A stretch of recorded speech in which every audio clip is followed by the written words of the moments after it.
Make It Right, the manufacturing podcast. No one goes to work on a daily basis with the thought that they're going to get injured or killed on the job. But in reality, such things do happen. You may not even realize that your workplace is a minefield of accidents waiting to happen. Many companies around the world don't even have basic safety measures in place, such as first aid teams, equipment training, protective equipment, and emergency response basics. Welcome to the Make It Right podcast. I'm Janet Eastman, and my guest is Andrew Morris, a health, safety, and environment consultant based in Bangkok, who believes there is no reason for a workplace injury or illness, that it's just an excuse, and all losses of containment can be prevented. Last week on the show, he outlined what HSE practices he's seen or not seen around the world, and he discussed how to successfully introduce an HSE program to a company leadership. This week on the show, he outlines how an HSE program can benefit your corporate social responsibility, how to recognize safety issues on the job, how to get started with some practical tips, and he also explained what a safety matrix is. It's a step-by-step priority for a plant to have in place, which would definitely, as I said, improve what they are doing. Depends upon the industry, depends upon what they're doing. But certainly having a hot work permit, if they do any hot work in the plant, do they understand the steps that they must take to ensure that any hot work, any welding, cutting, drilling is done safely? And in many, many cases, that's associated with such things as either working at height or turning off electrical power, isolating steam, or many, many different types of permit. So if the plant hasn't got permits in place or hasn't got all of them in place, this is where we start to help people understand that if you put somebody up in the air, can you get them down safely if something goes wrong? If you have contractors operating in your plant, does everybody who is in the plant know what the contractor is going to do? Does the contractor know how he's going to do the job safely? And has it been risk assessed before he ever takes any steps to do any work? So the matrix runs the whole gamut of permits to work, electrical safety, forklift truck safety, how to load a truck or unload a truck safely or a tanker, and how can we improve the actual way in which people deliver, even outside the plant, defensive driving, and what protective equipment do they need to wear. One of the most common injuries that we see in the workplace is knife cuts, and people use cutters and all kinds of different kinds of equipment. And clearly there is a need to train everybody, because an injury of this nature can happen in the office, it can happen in the workplace, or it can even happen in the canteen. So these are the types of things that we try to look at. We look at machine safety, workshop safety, how do you handle drums? How do you handle any kind of packaging? And how do you make these things safe? And obviously, when you handle things, you consider ergonomics, not only in the office where people are using computers, but also in the plant where they are handling 200-kilo drums. How do they do it safely? How do they do it without any stress or strain on their body, other than going home a little tired at the end of the day? And of course, we have management of change, where procedures are changed. Have we assessed the risk of that change? And finally, we also look at critical equipment. What pieces of equipment are essential to the safe environmental, health, and effective operation of the plant? If there are certain things that are not working in the plant, will it have a disastrous effect upon the plant's operation, and can it cause problems both in the plant and outside of the plant? So you've been on this journey for a really long time. How has the focus of HSE evolved since you got started some decades ago? Well, one of the things that has changed during that time is the way in which HSE professionals have evolved. And today we have induction for new employees. They have a basic understanding of what is involved in the job. Sometimes people are actually taken around the job by the HSE professional to see what they might expect before they even sign up to do the job, and what to expect in the workplace, including what would you do if there was a fire or an emergency situation. So obviously the existing workforce will also have been brought up to speed by day-to-day basic training in the workplace from a trained HSE officer.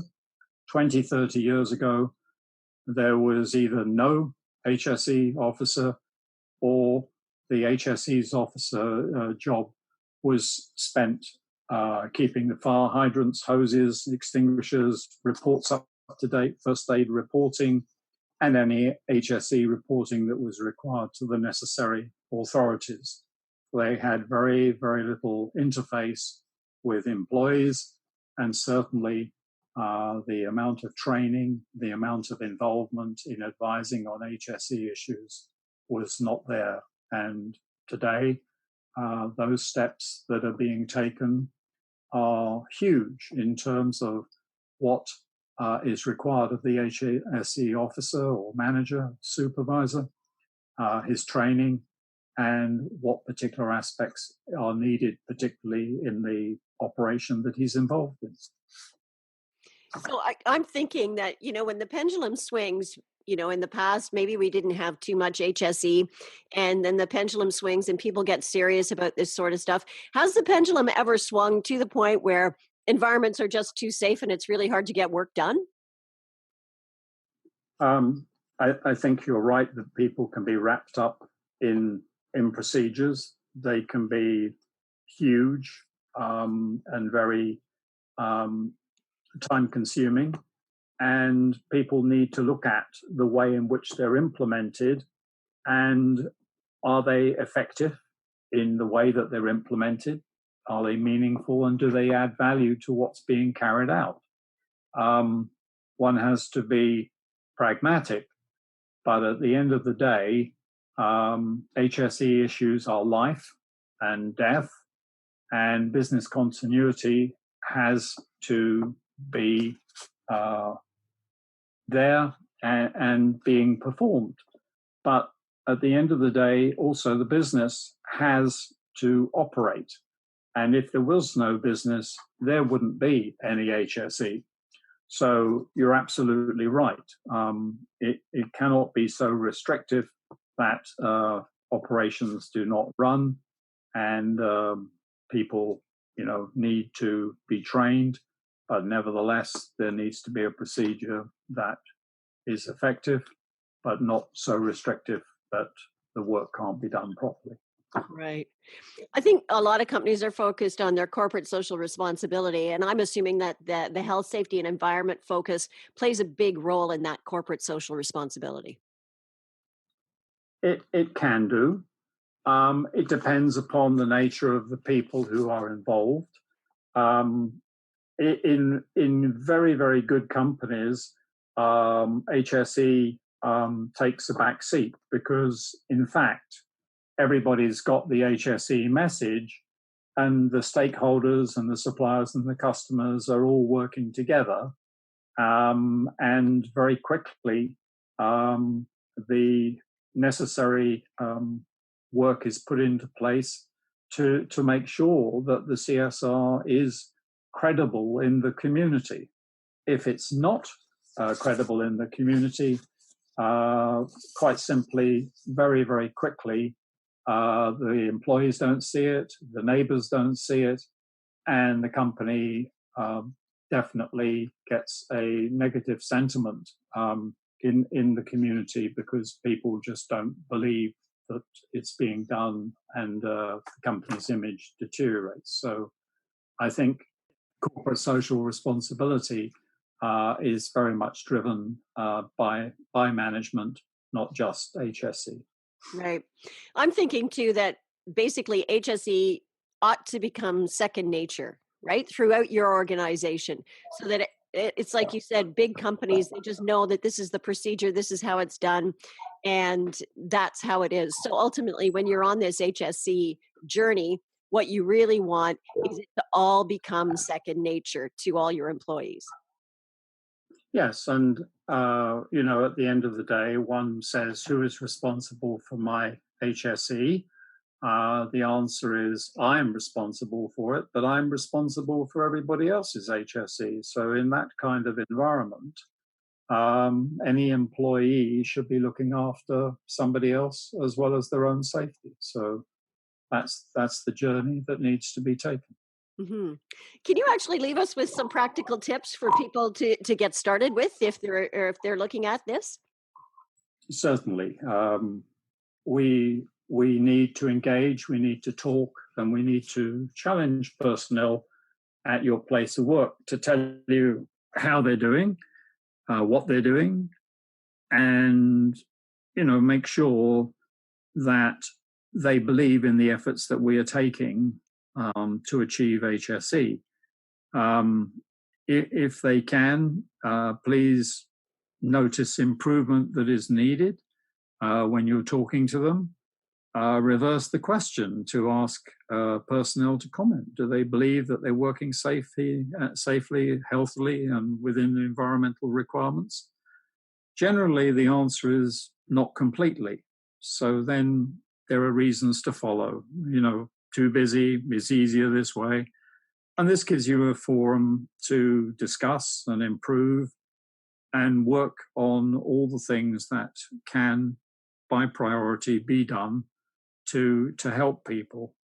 So look at the lighting, looking at the lifting, the waste disposal, all issues, and have a daily conversation so that you get to hear the wake up calls, the things that have gone wrong.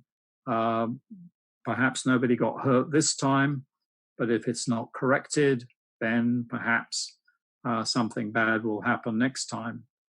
So the things that you may be hearing is, did you hear we nearly dropped so and so, or he was lucky he only got splashed on his safety glasses, or she never saw that big scratch in the side of the forklift truck. Um, you know, Sometimes you look at a forklift truck and you cannot imagine the strength of impact that occurred to the truck because there is this huge gash in the side of it, which is maybe red or green, and you imagine what else came in contact with it and the damage that it might have caused. So follow up, be diligent in making sure that actions that you take are consistent and that they are followed up and that there is a final closure of whatever type of problem you have. So that's my advice. Yeah. I don't want to put you on the spot here, but can you maybe give us a brief story about, a company that you walked into to take this HSC journey and, say, here's where our starting point is, here's where they got to, or here's where they are now, and just give me an overview of how that looks? Um, Very much about, as I said, winning hearts and minds. And basically, I was asked to go in a plant, and I did exactly what I just talked about, where I went out with somebody knowledgeable of the operation. We spent 1 hour in the plant. We took 60 photographs, and we came back and we did a presentation about an hour and a half later and showed all the potential for what could go wrong. And the manager of the operation brought in and asked us to put priorities on what needed to be fixed first. And just like all things that I mentioned previously, it's more about having procedures, having training, raising people's awareness, um, making sure that the HSE people are empowered to take steps, as indeed the employees, And we developed what we called the HSE commitment, which was a set of guidelines whereby we set out all the things that we would want to do in a workplace, not only for the employee, but for his supervisor. So equally, the supervisor is responsible for looking after the people who are working for him, but equally the employees should be looking after him and making sure that he or she is safe. Okay, so as the journey went on, we had a signing day and we had all 500 employees, including the managing director down to the canteen staff, sign off on a HSE commitment. And from that point onwards, the journey began with safety committee, pre-safety committee walkabout and audit, and an action list of steps that people needed to take on the journey to being a better plant. And we had, in a period of 1 year, about a 50% reduction over what we perceived as the original injury rate at that site. Always difficult to assess what the injury rate is, but certainly the insurance, the workers' compensation book gives you a very good insight into what kind of things were going wrong. So that plant today has now gone 6 years without a recordable case. Long journey, but it's got there, and people are very, very proud of it. They have jackets and caps that say that they've achieved it. They know that they have achieved it. People in the community know that they have achieved it. And their customers and suppliers know that they have achieved it. And very often, their customers, suppliers ring them up and ask them how they achieved it. And so they can share, they can build their experience with the people that they're involved with on a day-to-day basis. That, like you said, right at the very start, you said this is a journey. Like there's no finish line. You just have to keep going and keep going. But the results, where you don't have any injuries, etc., that is a goal worth achieving and maintaining. So that's excellent. Andrew, thank you so much for your insights today. It's been really valuable.